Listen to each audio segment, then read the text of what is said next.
In a small village, nestled between the hills, there lived a man named Arjun. He was the kind of person who believed deeply in doing goods, even when it was not convenient, whether it was offering foods to the hungry, lending money to someone in need, or comforting a grieving soul. Arjun never hesitated to extend a hand. Though his heart was pure, Arjun often found himself taken advantage of. His kindness was so unrelenting that people began to expect it. They knew that no matter how big or small the request, Arjun would give without questions, but what no one saw was the toll it was taking on him. Arjun gave so much of himself that, over time, he started to feel like an empty vessel. His personal needs, dreams, and desires were set aside, his focus always on others. One winter, the village faced a harsh storm. Roads were blocked, the winds were unrelenting, and the cold seeped into every home. Arjun was among the few who had enough supplies to weather the storm. He had extra firewood, food, and blankets as the storm raged. Outside, several villagers came knocking on his door, asking for help. Arjun's first instinct was to give. He opened his door without hesitation, offering foods, blankets, and warmth to anyone in need. However, as the night wore on, he realized his own supplies were dwindling. He no longer had enough food for himself, and his firewood was nearly gone. Yet, villagers kept coming, each asking for more, and Arjun continued to give. He could not bear the thought of anyone who was suffering while he had something to offer. By dawn, the storm finally began to subside, but Arjun's house was nearly empty. He had nothing left, no food, no firewood, and no warmth. In the early light of morning, as the villagers were slowly returning to their homes, one of them, a young man named Rohit, approached Arjun. Rohit was one of the ones who had benefited from Arjun's generosity the most during the night.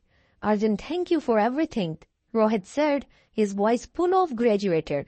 "You saved us." But Arjun, barely able to stand from exhaustion, looked at him with a sad smile. "I'm glad I could help, but I have nothing left now, Rohit. I gave it all away."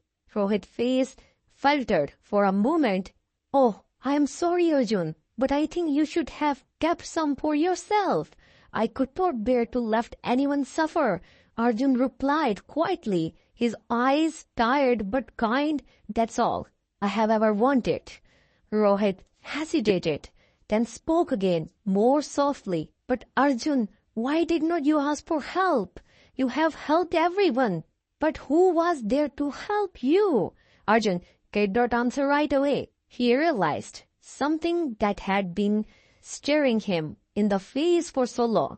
In his relentless pursuit of goodness, he had forgotten that even good people need help sometimes. His kindness had isolated him, not because the villagers did not care, just because he had never given them the chance to give back. In the days that followed, Arjun found himself struggling. His health declined from lack of food and warmth, and the villagers, though grateful, had no way of knowing how to return what he had given. He had been so selfless that he had become invisible in his own way. His well-being was sacrificed for the sake of others, but in the end, it left his empty. One evening, as Arjun sat alone by a coal fire, he thought about all the times he had been there for others, and yet there was no one to turn to when he needed help the most.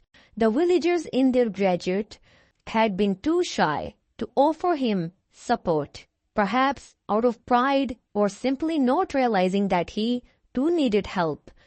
But the deeper wound was not the lack of material support. It was the realization that being good had cost him something irreplaceable, his own peace and balance. It was in this quiet moment of reflection that Arjun realized the painful truth. Sometimes being too good to others can be injurious to oneself. If it is not that kindness is wrong, but that it should not come at the expense of your own well-being. In trying heal the world, he had neglected to heal himself. Weeks later, as Arjun recovered, with the help of few close friends who finally realized his needs, he vowed to change. He would continue to help others, but he would do so with boundaries, understanding that to be truly good, one must first care for their own soul. He began to teach others the importance of self-care, showing them that the kindness, while invaluable, must come with balance. And from that day forward, the village knew Arjun not only for his goodness, but also for his wisdom to give, but also to receive, and above all, to never forget the importance of nurturing one's own heart.